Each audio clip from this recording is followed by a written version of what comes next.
উফ, কি ঠান্ডা! এই ঠান্ডার মধ্যে কি করতে ইচ্ছে করছে তোমার? কি হবে? পিঠা হবে, পায়েস হবে, নাস্তা হবে, আরো অনেক খাবার হবে। উফ, তুমি না সত্যি একটা আনরোমান্টিক জামাই। একটু রোমান্টিক হলে কি ক্ষতি হয় শুনি আমি। রোমান্টিক কি করে হয়? আমি তো সব পারি না, সোনা। পারোটা কি? তোমাকে কিছু বললে তুমি সরাসরি বলো পারি না। অন্য মেয়েদের জামাইরা কত রোমান্টিক, আর আমার হয়েছে একটা। তোর ভালো লাগে না একদম। কেয়া কাফির উপর রাগ করে কাফির সামনে থেকে উঠে যেতে নিল। কেয়া কাফির সামনে থেকে উঠে যেতে নিতেই কাফি কেয়ার হাত ধরে আলতো করে একটা হ্যাচকা টান দিয়ে কেয়াকে নিজের কাছে টেনে নিল। কাফি কেয়াকে নিজের কাছে টানতেই কেয়া কাফির বুকে চলে আসলো। কেয়া কাফির বুকে আসতেই কাফি কেয়াকে উদ্দেশ্য করে বলল, এই ফাজিল বউ আমার, কোথায় যাও? এখন অনেক রাত। এখন বাইরে গেলে ঠান্ডা লাগবে। ঠান্ডা লাগলে আর কি হবে? কেউ তো নেই আমাকে আদর ভালোবাসা দিয়ে গরম। আচ্ছা, আমি কি তোমাকে ভালোবাসি না বলো? আমি তো তোমাকে পাগলের মতো ভালোবাসি। তাও তুমি বলো আমি তোমাকে ভালোবাসি না। এটা কোনো কথা? হ্যাঁ, এটাই কথা। তুমি হচ্ছে একটা আনরোমান্টিক লোক। তোমার থেকে রোমান্টিকতা আশা করা যায় না। উফ, তাই নাকি? আমি একদম রোমান্টিকতা জানি না, তাই না? হুম হুম, জানো না তো দুষ্টু। তাই? একটু জানি না সোনা। তবে চাইলে কিছু না করে অনেক কিছু করতে পারি আমি। এই দেখো, একটু ডেমো দেখাই। কাফি নিজের কথাটা শেষ করতেই কেয়ার ঠোঁট জোড়ার দিকে তীক্ষ্ণ দৃষ্টিতে তাকালো। কেয়া নিজের স্বামীর এমন চাহনি দেখেই বেশ বুঝতে পারলো যে তার স্বামী তার দিকে এমন করে কেন তাকাচ্ছে। একটু বাদেই তার প্রাণের স্বামী তাকে তার প্রত্যাশিত আদর ভালোবাসা দিবে। কেয়া কাফির দিকে তাকিয়ে আছে। কাফির ধীরে ধীরে কেয়ার দিকে নিজের মাথাটা এগিয়ে নিয়ে আসছে। কেয়া পরম আবেশে নিজের চোখ জোড়া বন্ধ করে ফেলল। কেয়া নিজের চোখ বন্ধ করে ফেলতেই কাফি আলতো করে কেয়ার ঠোঁটের সাথে নিজের ঠোঁট জোড়া এক করে নিল। কাফি কেয়ার ঠোঁটের সাথে নিজের ঠোঁট জোড়া এক করে নেয়ার পর দুজনে মিলে হারিয়ে গেল কোনো এক অজানা জগতে। সারা রাত দুজনে নিজেদের ভালোবাসার আদান প্রদান করেই কাটালো। সকাল বেশি কেয়ার ঘুম ভেঙে যেতেই কেয়া খানিক অবাক হয়ে গেল। কেয়ার ঘুম ভেঙে যেতেই কেয়া কাফিকে নিজের ঘরে দেখতে পেল না। কেয়া কাফিকে নিজের পাশে না পেয়ে খানিক বিচলিত হয়ে পড়ল। কেয়া বিচলিত হয়ে গিয়ে কাফিকে খুঁজতে লাগলো। কেয়া বিছানা থেকে নিচে নেমে এদিক ওদিক খোঁজার পর কাফিকে না পেয়ে চলে যায় কিচেনের দিকে। সকাল সকাল রান্নাঘর থেকে কিসের শব্দ আসছে সেটা দেখার জন্য কেয়া এসেছে রান্নাঘরের সামনে। কেয়া রান্নাঘরে আসতেই চমকে উঠল ভীষণ। কেয়া নিজের চোখকে বিশ্বাস করতে পারছে না।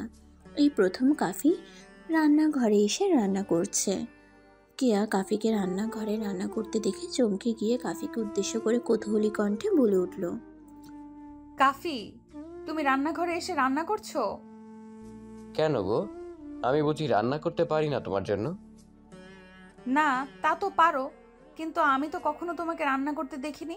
আমার কাছে ভীষণ অদ্ভুত লাগছে এটা। অদ্ভুত লাগার কি আছে? তাছাড়া প্রতিদিন তো তুমি রান্না করো। আজ না হয় আমি তোমার জন্য একটু করে রান্না করি। উফ, আজ আমি কি স্বপ্ন দেখছি?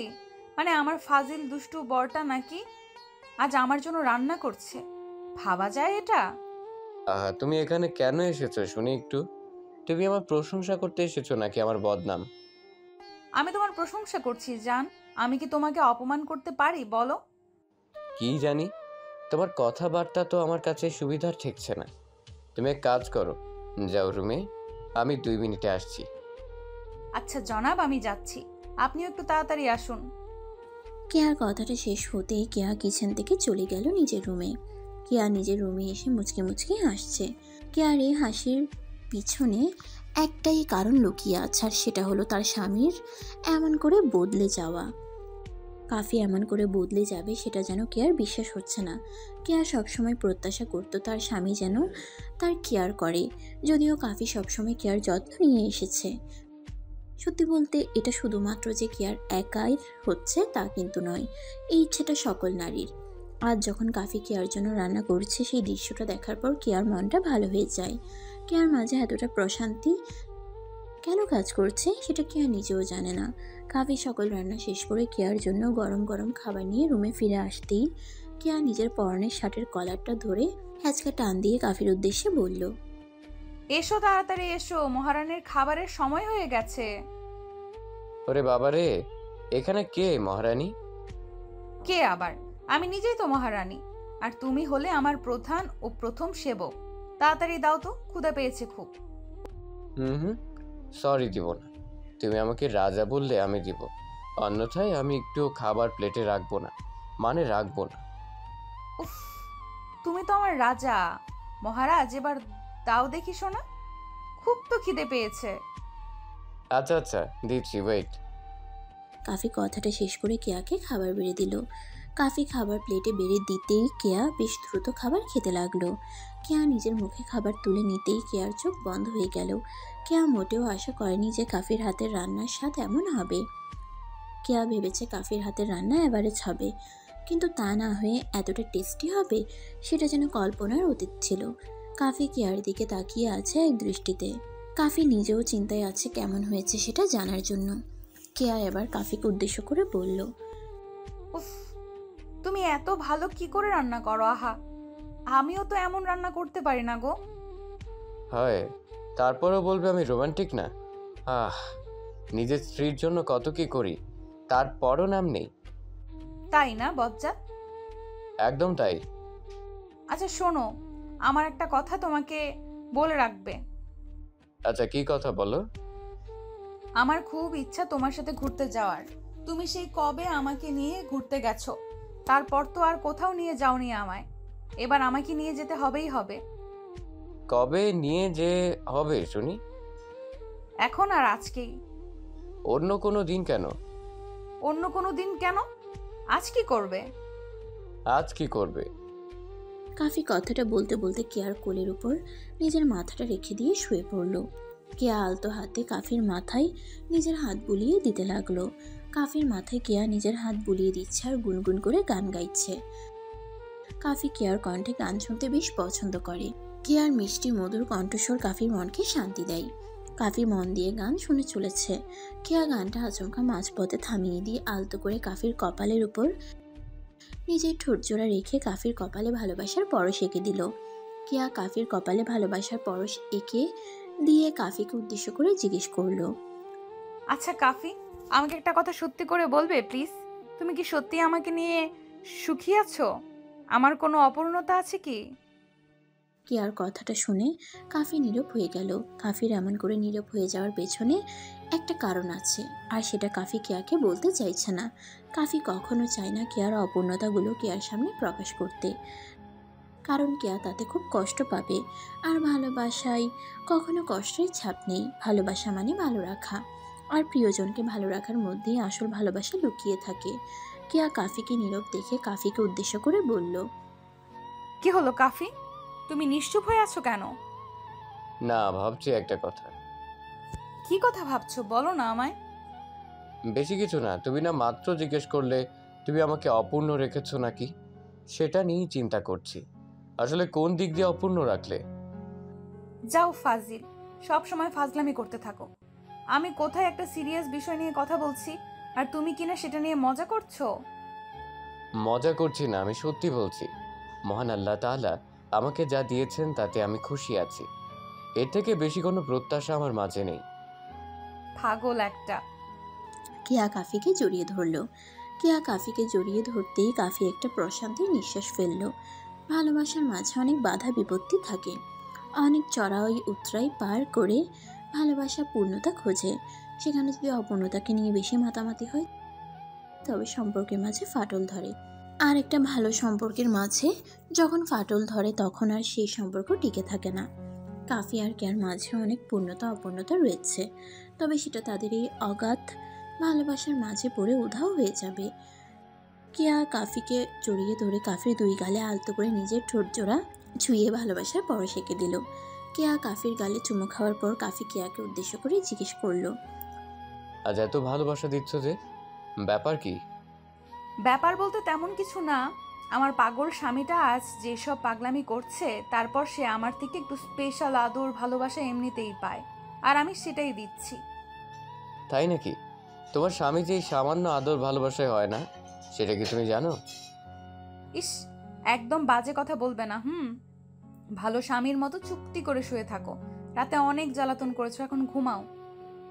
এই দেখো, আমি যেই মাত্র একটু আদর ভালোবাসার কথা বললাম সেই আপনি রেগে গেলেন। এমন করেন দেখেই আমি আপনাকে কিচ্ছু বলি না। তাই? আচ্ছা ঠিক আছে, তোমার যা বলার তুমি বলতে থাকো। আমি বরং সেই ফাঁকে দুপুরে রান্না করে ফেলি। নো, আজ নো রান্না। আজ আমার সাথে গল্প করবে তুমি। গল্প করলে কি হবে? গল্প করলে কি করে হবে? দুপুরে খাবে কি? দুপুরের খাবার আমরা আজ বাহিরে থেকে নিয়ে আসবো। আজ আমাদের কথা বলাই দিন, আড্ডা দেওয়ার দিন। আজ আমাদের ভালোবাসার দিন। এদিকে এসো সোনা, তোমাকে একটু করে ভালোবাসা দিই। কাফি নিজের কথাটা শেষ করতেই কেয়াকে নিজের দিকে টেনে নিল। কেয়া কাফির কাছে এসে কাফিকে জড়িয়ে ধরল। ভালোবাসা সত্যিই মহান। কাফি কেয়ার থেকে একটা সন্তান চায়, যেটা কেয়া কাফিকে দিতে পারছে না। আজ বিয়ের 2 বছর হয়ে গেছে, তবুও কাফির কোলে কেয়া একটা বাচ্চা দিতে পারলো না। কেয়া নিজেও এই বিষয়টা নিয়ে প্রায় সময় চিন্তায় থাকে। তবে কাফি নিজের কৌশলে কেয়ার মাথা থেকে সবসময় এই চিন্তা দূর করে রাখে। কাফি চায় না কেয়া এইসব জিনিস নিয়ে চিন্তা করে ডিপ্রেশনে চলে যাক। কাফি বিশ্বাস করে কেয়া একদিন ঠিক তার ইচ্ছাটা পূরণ করবে। আর একটা সময় তাদের দুজনের মাঝে আরও বেশি ভালোবাসা বাড়বে। কাফি কেয়াকে নিজের কাছে টেনে নিয়ে পাগলের মতো করে ভালোবাসা দিল। কাফি কেয়াকে আদর দিতে নিতেই কেয়াও কাফিকে আদর দিতে লাগলো। দুজন দুজনের মাঝে হারিয়ে গেল। প্রায় ঘন্টা খানিক পর কেয়া কাফি স্থির হলো। কেয়া কাফিকে উদ্দেশ্য করে বলল, উফ, তুমি না দিনকে দিন পচা হয়ে যাচ্ছ। দেখো, এমন করে যদি তুমি সব সময় আমাকে জ্বালাতন করো, তবে আমি একদম তোমার সাথে কথা বলা বন্ধ করে ফেলবো। তুমি কথা বলা বন্ধ করে দিলে কি হবে? আমি তো তোমার সাথে সব সময় কথা বলবোই বলবো। যদি আমার সাথে কথা না বলো, তবে তোমাকে জোর করে তোমার সাথে কথা বলবো আমি। তুমি না সত্যি একটা ফাজিল। এবার যদি বেবি না আসে তবে দেখো কি করি আমি। কি আর করবে? আবারও প্রচেষ্টা করব, আমার বিশ্বাস হয়ে যাবে। জি জনাব, আমি জানি আপনাকে প্রচেষ্টার কথা বলে আবারও আমার সাথে। কেয়া সম্পূর্ণ কথাটা বলার আগেই কাফি কেয়াকে আবারও নিজের দিকে টেনে নিল। অতঃপর আর কি, যেটা হবার সেটাই হলো। কেয়া আর কাফির জন্য সবাই দোয়া করবেন। তাদের বৈবাহিক জীবন যেন সবসময় সুখে কাটে। বন্ধুরা, ভিডিওটি কেমন লাগলো তা অবশ্যই আমাকে কমেন্ট করে জানাতে ভুলবেন না। পেজ থেকে দেখে থাকলে অবশ্যই পেজটিকে ফলো করে দিবেন, আর চ্যানেল থেকে দেখে থাকলে অবশ্যই চ্যানেলটিকে সাবস্ক্রাইব করে পাশে থাকা বেল আইকনটা বাজিয়ে দিবেন। আর নিত্য নতুন এমন সুন্দর সুন্দর ভালোবাসার গল্প পেতে voice of Priyanka Facebook page এবং প্রিয়াঙ্কাস ক্রিয়েশন ইউটিউব চ্যানেলের পাশেই থাকবেন। ধন্যবাদ সবাইকে। দেখা হচ্ছে আগামীকাল নতুন কোনো গল্প নিয়ে। ততক্ষণ পর্যন্ত সবাই ভালো থাকবেন, সুস্থ থাকবেন, আর আমাকে সবাই অনেক বেশি দোয়া এবং ভালোবাসা দিবেন। আল্লাহ হাফেজ।